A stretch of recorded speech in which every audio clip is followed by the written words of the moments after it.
तो आज है हमारा फ्रैक्शन का थर्ड वीडियो। उसमें हम फर्स्ट पार्ट में क्या देखते हैं कि अनलाइक फ्रैक्शन का कंपैरिजन कैसे होता है। अनलाइक फ्रैक्शंस मतलब क्या बताया मैंने आपको कि अनलाइक फ्रैक्शन में जो फ्रैक्शन का डिनोमिनेटर रहता है, जिन दो फ्रैक्शन का हमें कंपैरिजन करना है, उन दो फ्रैक्शंस का डिनोमिनेटर जो रहेगा वो डिफरेंट रहेगा। अभी हम ये दो फ्रैक्शंस ले रहे हैं 1/3 और 1/5। इनमें डिनोमिनेटर क्या है, इसका डिनोमिनेटर 3 और इसका डिनोमिनेटर 5। सो डिफरेंट डिनोमिनेटर से तो अभी हम इसका कंपैरिजन कैसे करते हैं, इसकी प्रोसीजर देख लेते हैं। सो 1/3 और 1/5 इनका हम कंपैरिजन कर रहे हैं। सो अनलाइक फ्रैक्शंस में आप देखिए कि जो डिनोमिनेटर है उनका अगर हम एलसीएम ले ले 3 और 5, डिनोमिनेटर में क्या है 3 और 5। सो 3 और 5 का एलसीएम अगर हम ले ले, सो 3 और 5 का एलसीएम क्या आता है 15। अभी हम इसका एलसीएम हमारे पास आ गया है 15। तो अभी हमें यहाँ पर डिनोमिनेटर में 15 लाना है। 1/3 के डिनोमिनेटर में क्या लाना है 15 और 1/5 के डिनोमिनेटर में भी क्या लाना है 15। सो 15 लाएंगे अभी हम।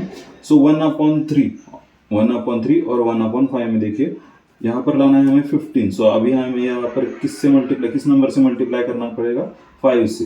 तो 5 से अगर हम नीचे मल्टीप्लाई कर दे तो ऊपर भी हमें 5 से मल्टीप्लाई करना पड़ेगा। वैसे ही अगर हम यहाँ पर 15 लाना चाहे तो अभी हमें डिनोमिनेटर में किस नंबर से मल्टीप्लाई करना पड़ेगा 3 से। और अगर हम डिनोमिनेटर में जिस नंबर से मल्टीप्लाई करते हैं उसी नंबर से हमें न्यूमरेटर में भी मल्टीप्लाई करना पड़ेगा। तो देखिए अभी यहाँ पर क्या आ गया 1 5 5 अपॉन 3 5 15, 1 3 3, 5 3 15। सो ये आ गए डिनोमिनेटर जो हो वो हमने सेम कर दिया। अभी ये क्या हो गया, इसमें कन्वर्ट हो गया, अनलाइक फ्रैक्शन का लाइक फ्रैक्शन में कन्वर्ट हो गया। और हमने देखा है कि लाइक फ्रैक्शन का कंपैरिजन कैसे करते हैं। सो 5/15 और 3/15 में डिनोमिनेटर सेम है। सो जिसका डिनोमिनेटर सेम रहेगा, अगर न्यूमरेटर जिसका बड़ा है वही फ्रैक्शन बड़ा होगा इसमें। सो 5/15 और 3/15 में कौन बड़ा आएगा 5/15। कैसे, फिर से देख लीजिए। 1/3 और 1/5 का अगर हमें कंपैरिजन करना है, ये दोनों क्या है अनलाइक फ्रैक्शंस। तो हमें क्या करेंगे, यहाँ पर डिनोमिनेटर का एलसीएम ले लेंगे। डिनोमिनेटर का एलसीएम क्या आता है 3 और 5 का एलसीएम क्या आता है 15। सो अभी हमें इन दोनों के डिनोमिनेटर में 15 लाना है। सो यहाँ पर 15 लाना है तो हम क्या करेंगे, यहाँ पर किससे मल्टीप्लाई करना पड़ेगा 5 से। 3 5 15।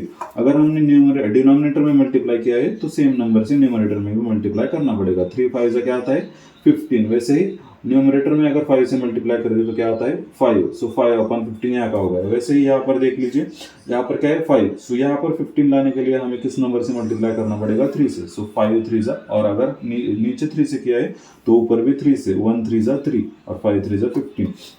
अब ये किस में कन्वर्ट हो गया लाइक फ्रैक्शंस में। लाइक फ्रैक्शंस में हम कैसे कंपैरिजन करते हैं, लाइक फ्रैक्शंस में जिसका न्यूमरेटर बड़ा वो फ्रैक्शन बड़ा।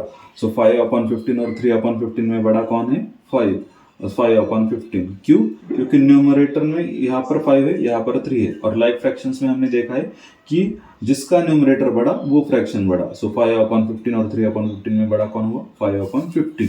वैसे अगर हम सेकंड एग्जांपल ले ले 2/7 और 5/4, अगर इसका हम कंपैरिजन करना चाहे तो देखिए डिनोमिनेटर में कौन से नंबर है 7 और 4। इसका हमें पहले तो एलसीएम लेना पड़ेगा। सो एलसीएम ऑफ 7 एंड 4 क्या आता है 28। एलसीएम ऑफ 7 एंड 4 क्या आता है 28।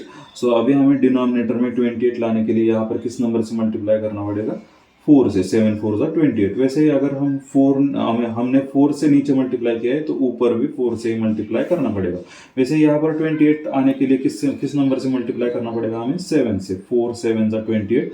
अगर नीचे 7 से मल्टीप्लाई किया है तो ऊपर भी 7 से ही मल्टीप्लाई करना पड़ेगा। सो 2 4 8, 7 4 28। वैसे यहाँ पर 5 7 35 और 4 7 28। तो ये किस में कन्वर्ट हो गए लाइक फ्रैक्शंस में। अभी हमें पता है लाइक फ्रैक्शन का कंपैरिजन हम कैसे करते हैं। लाइक फ्रैक्शन में जिसका न्यूमरेटर बड़ा वो फ्रैक्शन बड़ा। सो 8 और 35 में बड़ा कौन है 35।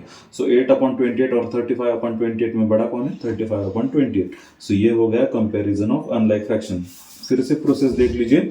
जो भी अनलाइक फ्रैक्शंस होते हैं उनका हमें कंपैरिजन करते वक्त पहले तो इसे डिनोमिनेटर का एलसीएम लेके इसे हम लाइक फ्रैक्शंस में कन्वर्ट कर देंगे। और लाइक फ्रैक्शंस आते हैं, हमें पता है कि लाइक फ्रैक्शन का कंपैरिजन कैसे होता है। लाइक फ्रैक्शंस में जिसका न्यूमरेटर बड़ा वो फ्रैक्शन बड़ा। वैसे यहाँ पर भी यही किया है हमने। 7 और 4 का एलसीएम लिया, ये क्या आ गया 28। तो 28 आने के लिए किस नंबर से मल्टीप्लाई करना पड़ेगा यहाँ पर 4 से। 7 4 और अगर 4 से नीचे क्या है तो न्यूमरेटर में भी 4 से मल्टीप्लाई करना पड़ेगा। वैसे यहाँ पर 4 की जगह हमें 28 लाने के लिए क्या करना पड़ेगा, 7 से मल्टीप्लाई करना पड़ेगा। अगर नीचे 7 से किया है तो ऊपर भी 7 से ही करेंगे। सो 4 7 जा 28, 5 7 जा 35। वैसे यहाँ पर 7 4 जा 28, 2 4 जा 8, ये किस में कन्वर्ट हो गए, लाइक फ्रैक्शन में। अभी लाइक फ्रैक्शन का कंपैरिजन करना तो इजी है, क्यों, क्योंकि जिसका न्यूमरेटर बड़ा रहेगा वो फ्रैक्शन बड़ा रहेगा। 8/28 और 35/28 में बड़ा कौन होगा, 35/28। ये हो गया अनलाइक फ्रैक्शन का कंपैरिजन।